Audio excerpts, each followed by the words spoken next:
What's good, everybody? It's your boy, the and we're back with another video. We are finally here to talk about the WNBA season. It's not completely started yet. It's just preseason games so far, but we're going to do a team preview for every team / season preview for every team in the league. We're going to start with the team that won the championship last year. Obviously, they won in 4 games last year against Phoenix. Let me double check. Yes, in 4 games against Phoenix last year. Beating Seattle and Indiana to get there. It took them 3 games to beat Seattle, which I think was the most it could have been, if I'm not mistaken. I think the first round is still a 3-game series, and then it's 5, and then it's 7. Yeah, so they beat them at 4. They swept them last year. Oh my God, sorry about that. So we know that the second half of the season was way better for the Aces, and really not even just like the second half of the season, really just like the last 15 games. They traded for NaLyssa Smith on July 6th. Well, that was the first game she played with them. And after she got there, they went 21-5 in the regular season, and then they lost 3 games in the entire playoffs. So obviously, they were able to turn things around at the end of the season last year and do what they needed to do. The biggest issue for them early in the season and when they were losing games was really the defense. They were giving up a lot of points to a lot of teams that weren't necessarily, I don't want to say on their level, but they were losing to some teams that they shouldn't have been losing to, and I think a lot of people knew that. I think they knew that. And A'ja Wilson just went on a crazy run that we've only seen, I don't know, a few times in the WNBA. They lost to, I'm trying to think, they lost to Golden State in a blowout. They lost to LA back-to-back. So they lost to Golden State and LA back-to-back, which LA, I think, missed the playoffs. Golden State was the 8 seed. They lost to Phoenix, Minnesota, Seattle, who were all playoff teams. They lost to Washington. Indiana was a playoff team. New York was a playoff team. They lost to Washington again. Indiana playoff team. Minnesota playoff team. Minnesota playoff team. So they did lose some games that they really shouldn't have lost. But I think it was just we always have such high expectations for the Aces because of what they've done in years past and what they have in A'ja Wilson. So we just assume and we just expect them to play at a high level. Before they went on their win streak, they were 14-14, like as average as you could be. And it was kind of similar to Chicago's season where they eventually won a championship. I think they ended that season 16-16 or 14-14, something like that. So they were literally smack dab dead in the middle. I think they won that as the 6th seed. I think the Aces were 3 seed. I can't even remember for sure what seed they were. But we're talking about this season. I think obviously this roster is not completely, down to what it's supposed to be with the 12 players, and they do have 2 developmental players, and they have 13 players as we speak right now. So maybe one of those players just gets moved to a developmental spot. But I do like some of the moves they've made. Really, some of it is just bringing back players that they've already had. They brought back Jewel Lloyd. They brought back Jackie Young. They brought back A'ja Wilson, of course. They brought back Chelsea Gray. And obviously that's their core. And then you still have players like Kirsten Bell, NaLyssa Smith. Dana Evans went down with an injury, and I believe she's out for the season, if I'm not mistaken. And then they did bring in Kennedy Carter, who I think can be a really good piece for them off the bench. I think she's going to add a scoring punch that at times over the last couple of years they've missed. They brought in Stephanie Talbot as well, which I think is a really good, just versatile player that can shoot the ball, can defend multiple positions. And then they brought in rookies like Janiah Barker and Jordan Obi. I think Janiah Barker makes the roster, and then Jordan Obi either doesn't make it or gets that developmental spot. What I'm looking for from the Aces is just more consistency as a whole. I think the last couple of seasons they've struggled with being consistent for a full stretch, and I know A'ja Wilson is not somebody that enjoys her teams not being consistent, as we've seen over the past couple of seasons. When she feels like her team needs to hear something, she lets them know. They won in 2022 and 2023, and then lost in 24 to the Liberty. So when they came back last year, she thought, okay, we lost, so everybody should come back with more intensity and more motivation to win. And that didn't necessarily happen, especially out the gate, like I mentioned. But I do think this year is going to be a little bit different because they know they have to play at a higher level. And other teams got better as well. Like, we'll talk about the other teams in their individual videos, but teams like New York got better. Teams like Atlanta got better. Teams like Indiana got better. So while there is a team like Minnesota who we're not as sure about because of injuries and such, and they had a lot of people leave, there are a lot of teams that did end up getting better that you're going to have to contend with or go through to get to another championship. LA got better. Phoenix, I wouldn't say got better, but I don't think they got terribly worse, but I don't think they'd be in another finals. So that's where I look, and it's like, okay, you have to bring your A game every night in the WNBA, especially now when some of these teams that you think might not be very good, they have enough talent to beat you on any given night. What I'm looking for, again, with like Jackie Young had, I don't want to say an up and down season, but the first half of her season wasn't Jackie Young. The second half of the season was much better, but she shot 47% from the field, which is phenomenal for a guard. She shot 36% from three, which was low for her, which sounds crazy to say because that's like the league average, but the 2022 and 2023 she shot 43 and 45%. For 2024 she shot 33, and last year she shot 36. Now obviously roles change and you have more things that you have to do offensively, but I would expect the three ball percentage to jump up back to at least like 38-39%. I am curious to see what NaLyssa Smith is like next to A'ja Wilson for a full season.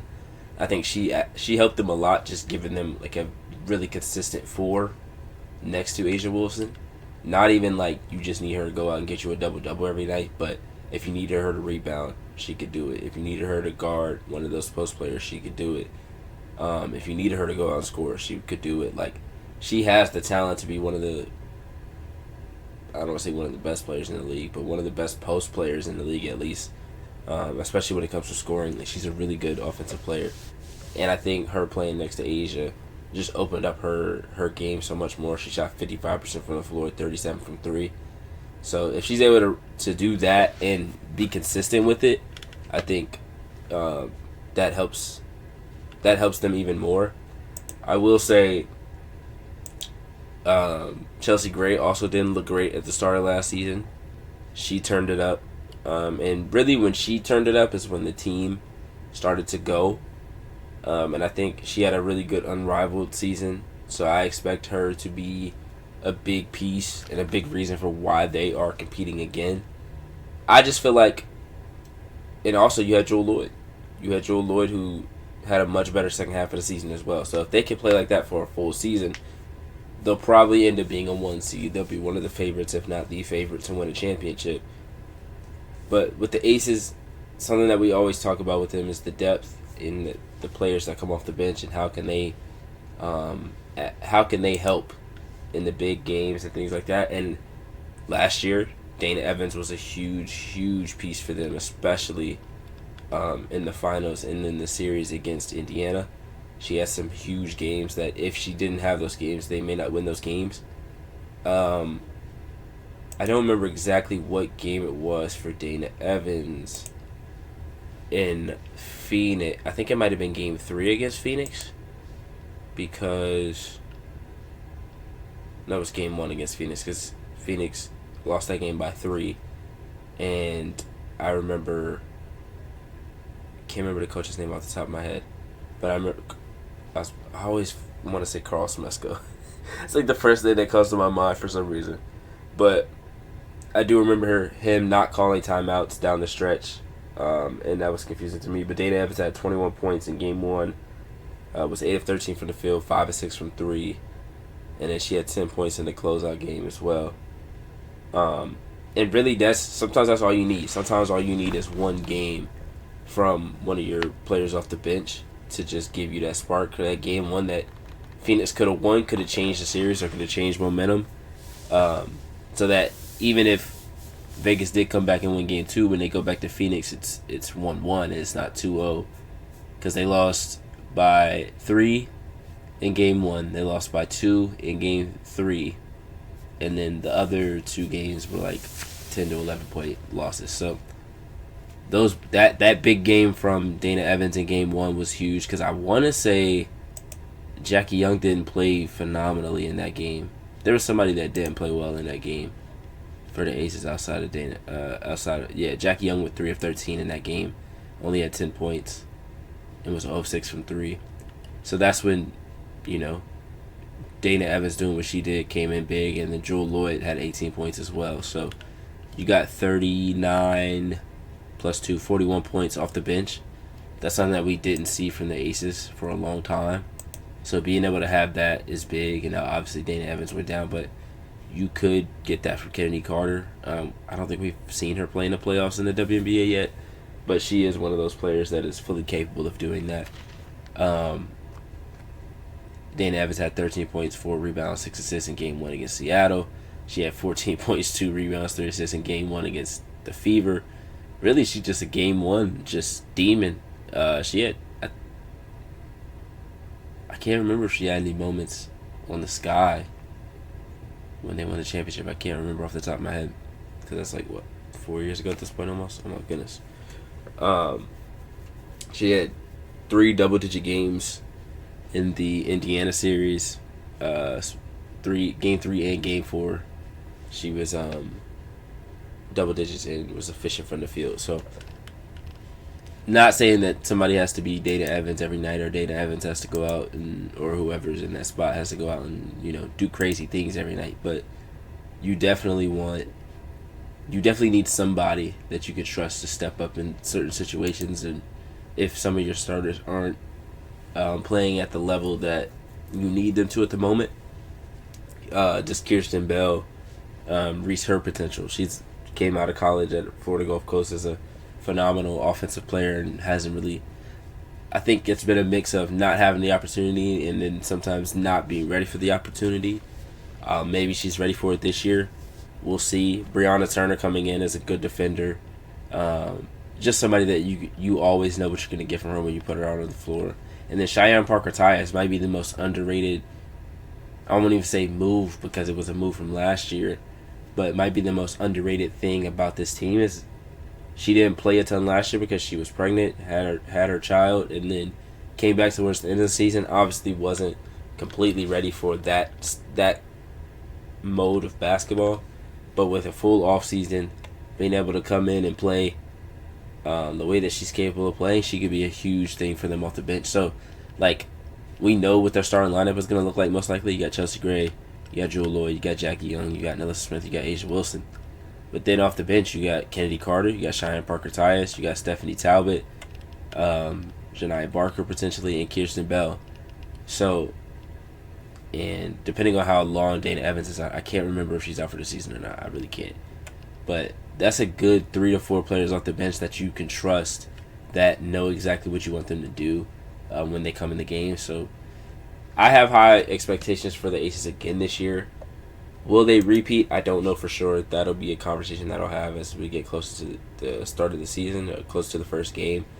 But I do think that they are the favorites right now. If I had to bet on a team to win the championship, I would bet on them. Just because they've done it so many times, it's hard to go against them. Same way when the Warriors were doing their thing, when the Chiefs were doing their thing up until this past season. You just got to give the team that's been doing it their credit, and just, if they don't do it, they don't do it. But I assume Jackie Young gets better. I assume A'ja Wilson has gotten better every single season. It's kind of crazy what A'ja Wilson has been able to do over the last 8 years, but even the last 3 to 4. I mean, 3-time champion, 4-time MVP, 2-time Finals MVP, 7-time All-Star, 5-time first team All WNBA, 3-time Defensive Player of the Year. Like, everything that you asked her to do, she's capable of doing. Last year, she was a much better playmaker and decision maker than in years past. For a good chunk of I think it was like the first 10 to 12 games of the season, she was leading the team in assists. She was leading the team with Chelsea Gray on the court, leading a team with Chelsea Gray on the team in assists. She was averaging more assists than Chelsea Gray and Jackie Young at one point. So, literally whatever you ask her to do, she's able to do. And I think she hasn't gotten... I think she's gotten credit, but she also hasn't gotten enough credit at the same time. Just because, I mean, what she's done since she's come into the league has been, like, second to really none, honestly. Like, if you really think about it, like, I don't think there's anybody since 2018 that you can really say, like, yeah, like, they're this compared to her. Like, the Breanna Stewart, like, obviously those comparisons, and that's always going to be there, even with Fee. But A'ja Wilson just has too much going for that to be, like, a real conversation at this current moment. Like, the last couple of years for Stewie hasn't looked phenomenal. Granted, she's been injured. I think Fee took her place as the second best player in the league, and now she's dealing with an injury, so it'll be interesting to see how all of that plays out. But A'ja Wilson is A'ja Wilson. A'ja Wilson is the one. And honestly, it'll be hard for her to not win another MVP this year. Like, it'll take someone having, like, a historic season for her to not win MVP again. Because, I mean, the numbers that she's going to put up, how can you dispute them? I mean, the year before last year, she averaged 27 and 12. The year before that, she was 22 and 9 or 23 and 9. Like, she gets better every single season. Her rookie year, she averaged 20 points. Like, and she even had years where she was playing with a Liz Cambage, so she took a step back a little bit. But any time that it's like, all right, we need you, she's been there. She stepped up, and 9 times out of 10, they won a championship. So, a lot of credit to A'ja Wilson, a lot of credit to Becky Hammon as well. Becky Hammon, I think, is probably the second best coach in the WNBA. I think it's a conversation between her and Cheryl Reeve. And I think Stephanie White is in that conversation as well. But I think what Becky Hammon has been able to do with the Aces has been really good, because you could say, like, oh, she inherited a really good team. But the team that she inherited had won before she got there. And while they were somewhat close in certain situations, they were also really far away at the same time. So she deserves a lot of credit for what they've done as well. And yeah, so I will talk more about some other teams as the season gets closer. I'm going to try to drop maybe 1 to 2 a day so that they're all out before the first games, because we want to talk about some other things too. But if I had to pick today, the Las Vegas Aces would be for sure in the finals and would be the favorite to win. But I appreciate you guys for watching. Oh my gosh, these allergies are throwing me off. I appreciate you guys for watching. Wow. Make sure you guys like, comment, subscribe. Let me know in the comments how you feel about the Aces, how you feel about your team, and what you are looking forward to this WNBA season.